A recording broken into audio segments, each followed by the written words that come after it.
Thanks so much for getting back in touch with us right here at the Pop Culture Cosmos. We truly appreciate it. Just cannot thank you enough for watching and listening to us right here on the program.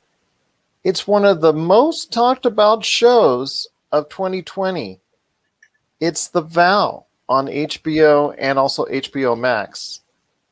I'll tell you what, it's something that you got to see to believe how this self-help group turned into a I think billion-dollar, possibly multi-billion-dollar industry in and of itself with several branching corporations, but also an underlying deceit and underlying criminal activity that went on.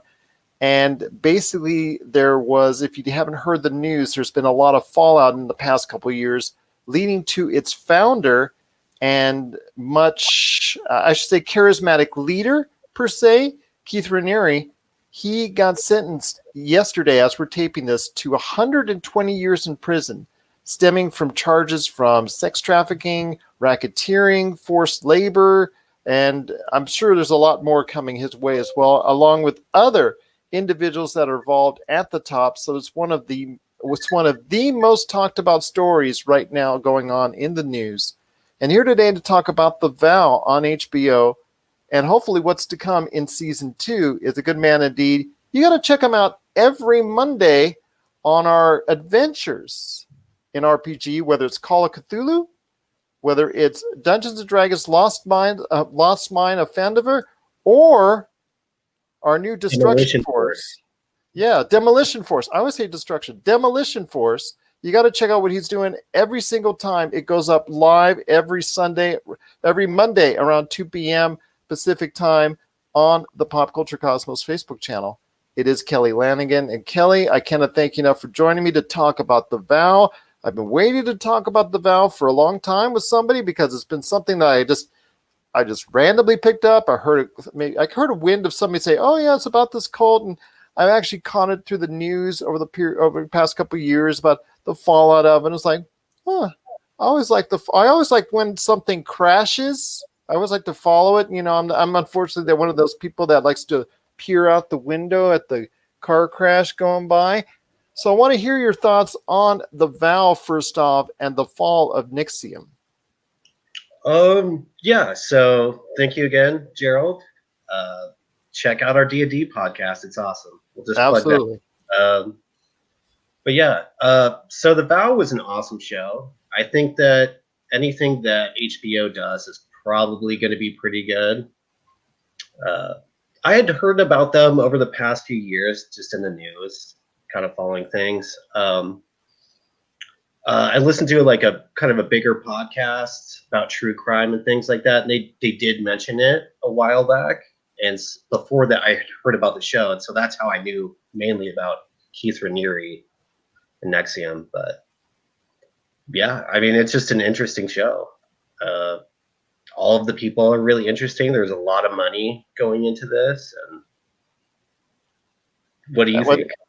Well, it's just interesting all the way that they very carefully, articulately, and just very intelligently planned this out as far as creating it from scratch, because he had already built a company through deceptive means and didn't have exactly the greatest reputation in the world, but very intelligent individual. That's something that I think the IQ is around 240. He says he claims.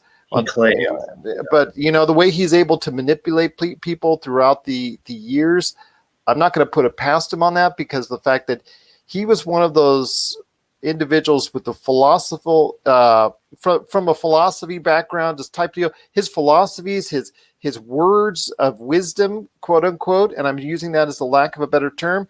Yeah, exactly. They inspired thousands upon thousands of people to join up and continually shelve money over to go ahead and be part of this organization, which they, I think for the most part, they thought would be self-improvement, self-help, a gathering, a community that they created pretty much in several countries worldwide. But the way he and also one of the co-founders as well, Nancy Salzman, how they created this inner sanctum about how they go ahead and map things out. And they just basically, this cult, for lack of a better term, I think we're going to go ahead and call it from a cult from now on. I think it works. Yeah, because the people itself that were in it, whether they were innocent or guilty, the way they changed, the way that they warped, the way the reality was warped for them, I think we have to go ahead and classify this as a cult. But the intelligent ways this was mapped out through Hollywood, through other countries, through the rich, they didn't go for individuals with a certain, I guess, with economic backgrounds and maybe middle class or anything of that nature. They went towards higher, richer, star-studded individuals that had power and controlled themselves, and they manipulated them for their own beliefs. Yeah, I think that was a clear tactic of Raniere. I don't know if it's Raniere or Raniere. That's Raniere. I hear Raniere. Yes. Yeah. So Raniere, I think that he did have that history in MLMs. I think in the 90s or something, he had an MLM that was actually really successful. They show that a little bit in the show. I can't remember what it was called, but it seemed to me like it was kind of an early internet thing. It was a multi-level marketing thing that turned out to be a scheme, and unfortunately he got caught, and it was shut down by, I think, several state. It was on a state level that I think it was shut down.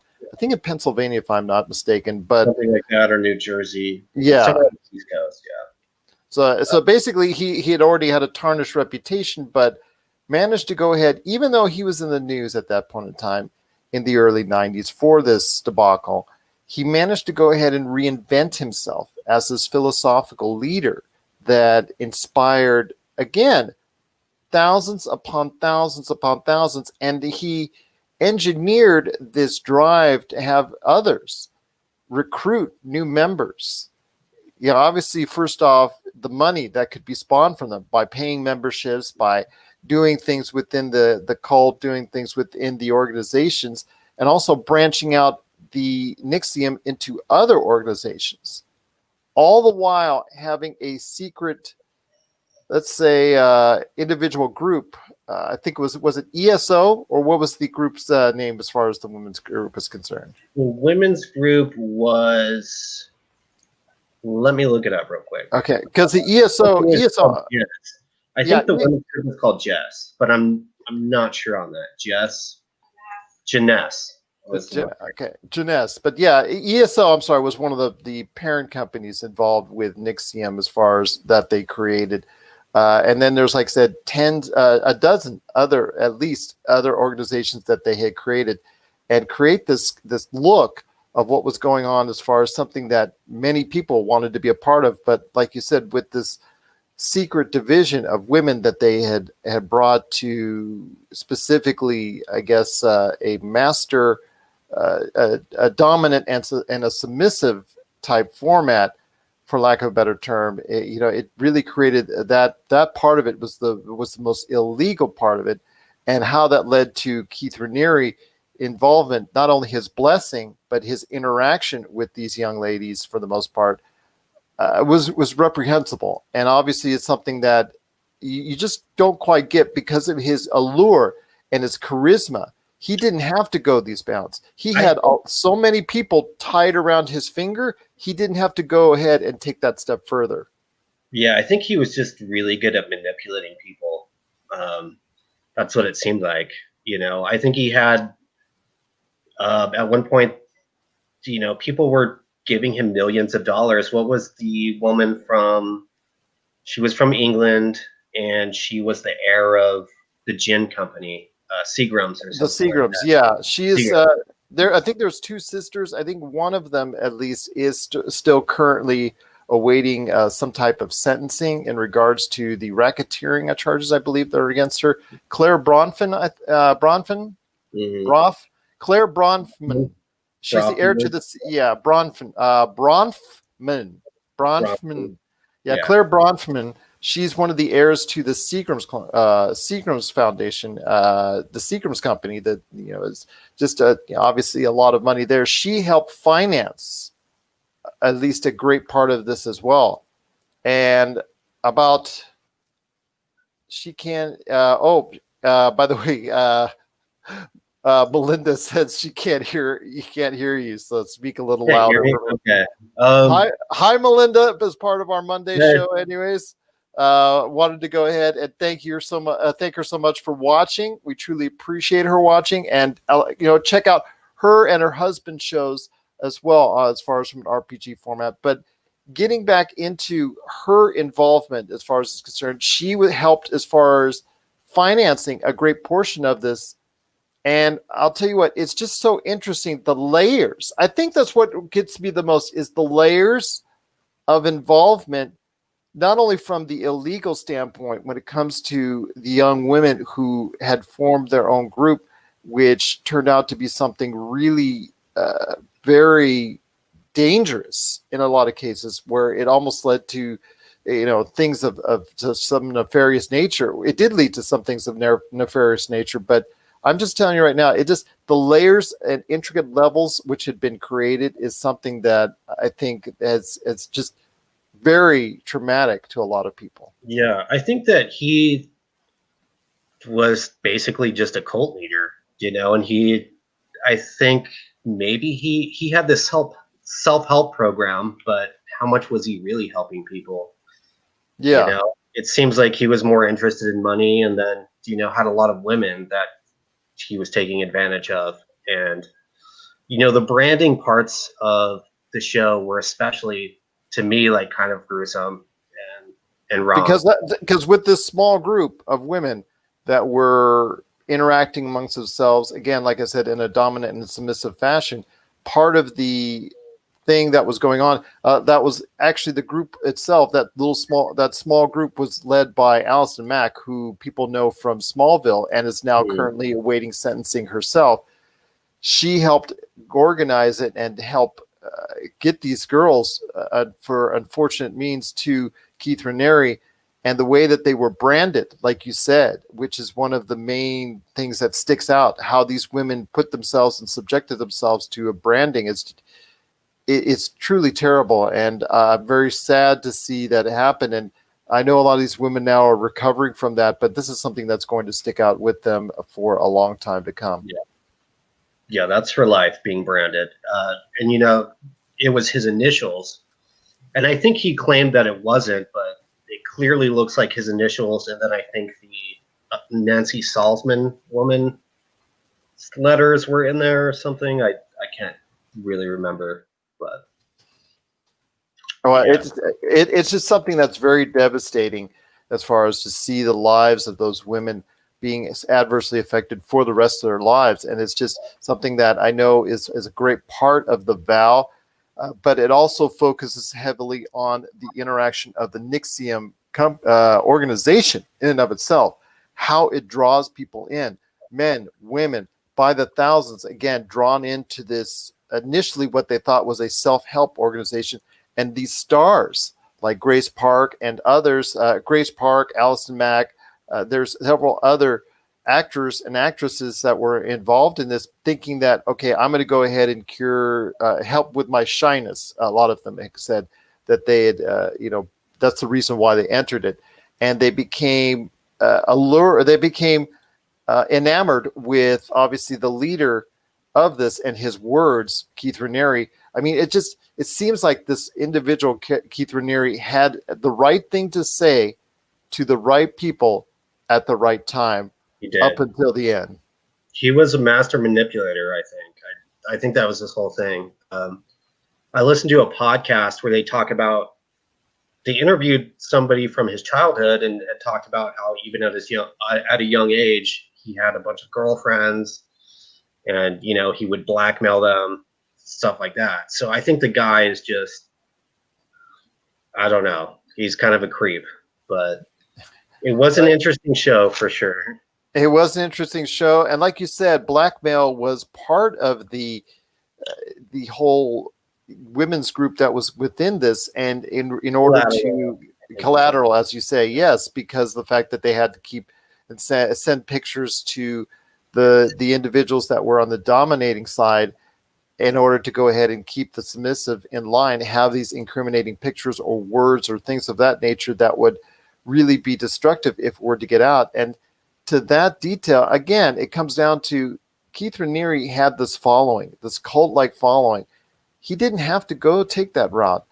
And that's part of, I think, what is best about the vow is that it just goes into detail that he didn't have to go this route, but chose to do so anyways. Yeah, he had enough money; he could have really made a difference. Yeah, in people's lives, But I mean, he was just a cult leader. That's seems what he was all about. He wanted the power and whatever else. But the self-help stuff. During all of the episode, you hear him talk a lot, and you hear him say, like kind of helpful things, but a lot of it just sounds like nonsense.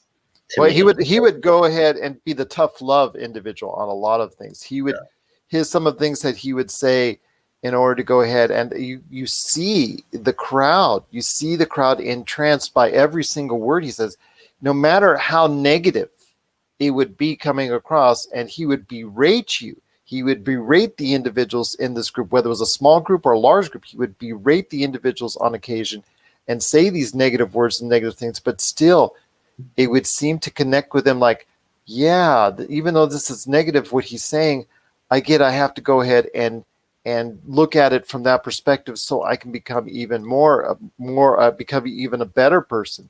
And I'm looking at this thing with, I don't want to say my mouth was open pretty much the entire time, but it's just like, you get to the point where you see this and someone from the outside is looking at it and say, how do these people seem so gullible? How do these people seem so, how do they get drawn in like this? But again, I can say that, but every person has their weak points. Every individual has their points of contention and their points where, when somebody comes in and says the right things at the right time, whether they see a video in most of these workshops that they ran of Keith Raniere or Nancy Sulzman or any of the individuals involved, or they've go through all the lives that were involved with this, filmmakers, stars again, and also very important people that were all involved with this, that also took time, hours upon hours of their day to go ahead and help support this movement because they believed in it, and they would go and hold their workshops and things of that nature in their own cities, and as it branched out all across the world. And you just see the fact that they're just so committed to this, and you're just wondering why. But then again, every individual has their weak point and need to go ahead and look to be better. And I think for a lot of people, Keith Raniere's words hit that spot. Yeah, I think Keith Raniere, would find people's, being where they're vulnerable in their lives, and he would take advantage of that and use that against them. And, I think that's how it went on for many years, probably. He just manipulated people and took advantage. I think that, he I don't know, there was a lot of bad stuff he was doing. So it's just weird that it went on for that long. But, he got to meet the Dalai Lama and tried to get the Dalai Lama's blessing. That was one thing. And I was like, wow, this guy is doing this. And, it's just crazy how far it went. But he had people with billions of dollars backing him. Absolutely. I mean, the company itself, the head organization of it, the top tier of this multi-level scheme per se, that was around for upwards of 20 years. And to see him time and time again go ahead and do that. And another thing that hits me is that so much of it was recorded, either audio recordings or video recordings. That's why I think this series is so good, is because so much of it is captured. There is very little recreation, which I was thankful for. There was like one little moment of a recreation that kind of cringed me, but there, for the most part, is all there. It's all like recorded. It's something like Keith Raniere wanted all of this documented for all the years that he was doing this, and in the end, that's part of his that's part of his undoing. Yeah. Yeah, it was strange. He wanted everything recorded. Even I remember seeing a couple scenes with him where he's kind of just, a lot of them, I just don't understand what he's trying to say. It just seems like kind of psychobabble nonsense. But people just hang on that, they're listening to him. Like, oh my God, this is amazing. They're hanging on every word. Yeah. And I don't get it. I think I would have ran just out of there, be like, no way. But, who knows? I mean, unless you get in front of the guy, And it also talks about, as far as The Vow is concerned, during the series. Again, if you need to check it out, it is available on HBO, and I believe HBO Max as well. It's The Vow, 9 episodes. You got to check it out. Part of the thing, as well, as if you saw, or someone in there, as they go on and tell the stories. In fact, an actress that was in one of the Star Wars movies was part of this, an Australian actress.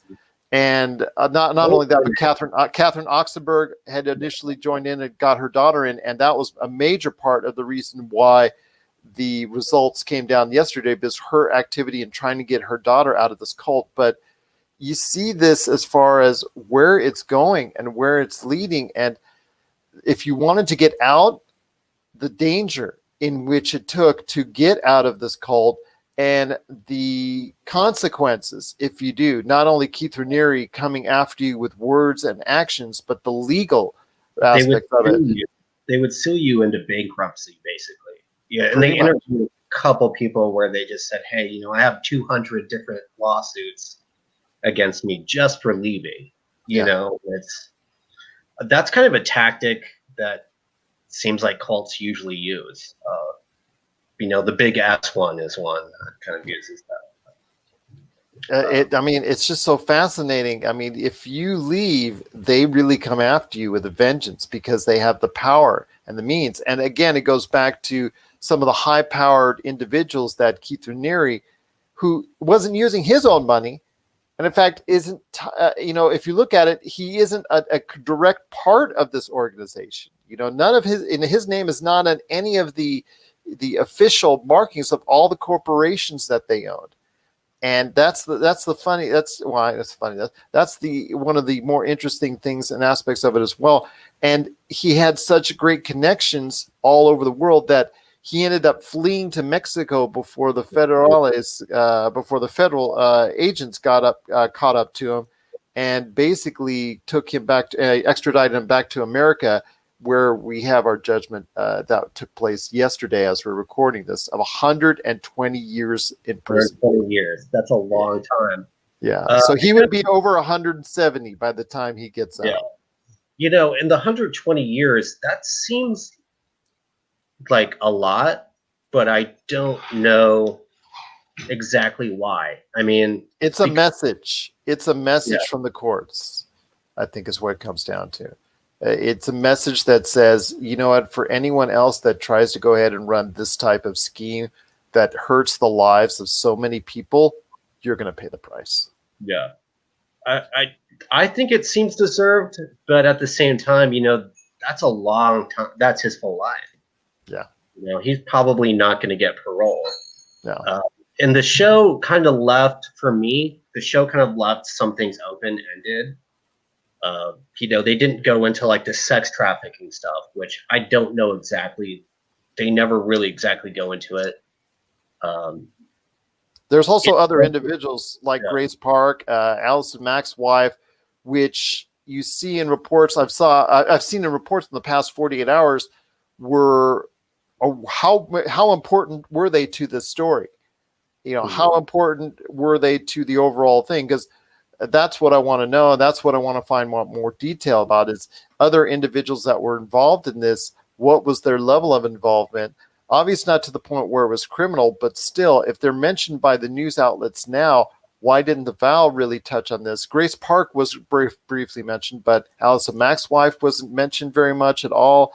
Though there were others involved that I think that still defend Keith Raniere even to this day. They showed up at court after his sentencing to still say, as followers, that they are really against this decision. So it's very interesting to see, even to this day, that still people get sucked in by what Keith Raniere has to say. I'm sure they still, I don't know what the company's still doing, but they ended the show and there was still stuff going on in Mexico in the company. Who knows? One thing, my girlfriend's been watching the show with me, and there's another show where it's India, the girl whose mother was the actress. There's a new show on Stars where she's trying to tell her. I think it's on Stars, where she's trying to tell her story. I haven't watched it yet. I don't know the name of it. I can look it up. But that's another show. That's a shame. That's a shame that that's the case. But I will tell you this: I'm so sorry. Roger actually told me that we're not communicating right now on Facebook Live. You're silent, but I've got a backup on this on YouTube. Yeah. No, it isn't you. It was actually OBS. Didn't get you on the first time, but. We're backing up this on YouTube, so it will be available on YouTube. I want to go ahead and mention that out there too. Yeah. So to everybody watching this is going to go. Actually, this is being streamed right now live on the Pop Culture Cosmos YouTube channel. So you're more than welcome to watch this there. And actually, I'll get the links here coming up in a little bit. But to continue to finish our conversation, because this is, like I said, this is still going to go out. I want to ask you this, my friend. Season 2, it did get renewed by HBO for season 2, and at the very end, they have a conversation in jail, or actually a phone call in jail from Keith Raniere. And I want to ask you this, my friend: if season 2 comes about, which it's been approved for, what are you looking for in season 2 from HBO's The Vow? I would like to know more about why it's 120 years. I mean, tax evasion, stuff like that, the government is going to get you, but he never killed anybody that I know of. The 120 years seems like a long time. I mean, he really a lot of people's lives. I guess that's what I want to see. I'd like to see a little more of, maybe Nancy Salzman talking, maybe some of the people that are also being, under the gun as far as in trial. Nancy, she probably won't talk on the newest season, but who knows? I'm very interesting. I'm very interested to see what continues in season 2 for The Vow. It has been something, like I said, of this, the past 3 years, been something that has come to light, which a lot of people have been shocked at seeing. I'm just incredibly saddened to see the lives of all these people affected so adversely, as far as those that went into this cult with a different understanding of, and it's just a shame to see what has happened to all these individuals. And I'm very sad to see this take place. But again, hopefully this 120-year sentence for Keith Raniere is also going to go ahead and prove as a reminder out there that you cannot go and take these steps to hurt so many people, to adversely affect so many people out there, because the layers of intricacy in this or within this organization it just was so ripe for nefarious deeds, and it ultimately ended up doing just that. Yeah, hurt a lot of people. It did hurt a lot of people indeed. But Kelly, I'll tell you what, it's been a great conversation on The Vow. I'm looking forward to The Vow season 2. Looking forward to you jumping back on with us again. Again, if everyone out there wants to go ahead and check out Kelly's work as the Bard, saving our entire group time and time and time and time again, because Ben is no longer there. He had to take over for Ben's spot as far as the individual who saves our butt every single time out. We work together as a group. We're a great group, so everybody does their thing. Everyone does do their thing, that's for sure. As we found out on our last episode, if you wanted to catch it right now, it's on the Pop Culture Cosmos channel on Facebook. But it's just so funny to see how even when we think we're a trusted group, something always goes awry, didn't it? Goes awry, yeah. Yes. Somebody had like a little bit itchy fingers there, but you know what? Go ahead. go ahead and check out our previous episode of the RPGs games that we go ahead and play each and every Monday at 2 p.m. Pacific time. Want to go ahead and check out everything that we do is Demolition Force, correct? Demolition is the new game. Yeah. Demolition Force, and also the 20 episodes of The Lost Mine of Fandover. You can also see Kelly when he takes the DM chair for not only his one shot, but also the Call of Cthulhu that he ran earlier this year. So I'm probably going to run that again. So if anybody's interested in that, we can figure something out. Absolutely. Yeah, I'm going to be running it for Melinda and a few other people sometime. So looking forward to that. I may have to hop on. I may have to hop back on. I think you would like Call of Cthulhu. Last time was a little bit weird. This time, if I run it for you again, you're going to love it. It's going to be awesome. Oh, no worries. But I will tell you what, my friend, I do appreciate Melinda and also Roger telling us about the Facebook Live audio issues. So I do apologize for that. But again, if you're checking this out on YouTube, you want to go ahead and check out our streams each and every Monday at 2 p.m. right there where Kelly is, again, saving our troop each and every time out, but in our ventures as part of the Demolition Force. I love my team. I got to save them. There you go. Fair enough indeed. Got to save me all the time because I'm getting hurt all the time. You do the combat, you do the swords. I just do the healing. There you go. Well, you also are the manipulator. You're our own Keith Raniere when it comes to sweet talking everyone out there. But my bard doesn't want to hurt people in a bad way. Okay, fair enough. So hopefully your bard will not get sentenced to 120 years in prison. Okay, fair enough. But it is The Vow.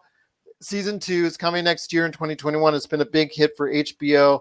I'm looking forward to checking that out as they go deeper into the cult known as NXIVM and all the entrants and all the key players and learning more about that. But Kelly, I'll tell you what, it's been a great time talking to you. I cannot thank you enough, Kelly, for being a part of the show. It's been a great interview. I'm looking forward to getting back on and then also catching you every week as you save, again, our entire troop each and every week right here at the Pop Culture Cosmos.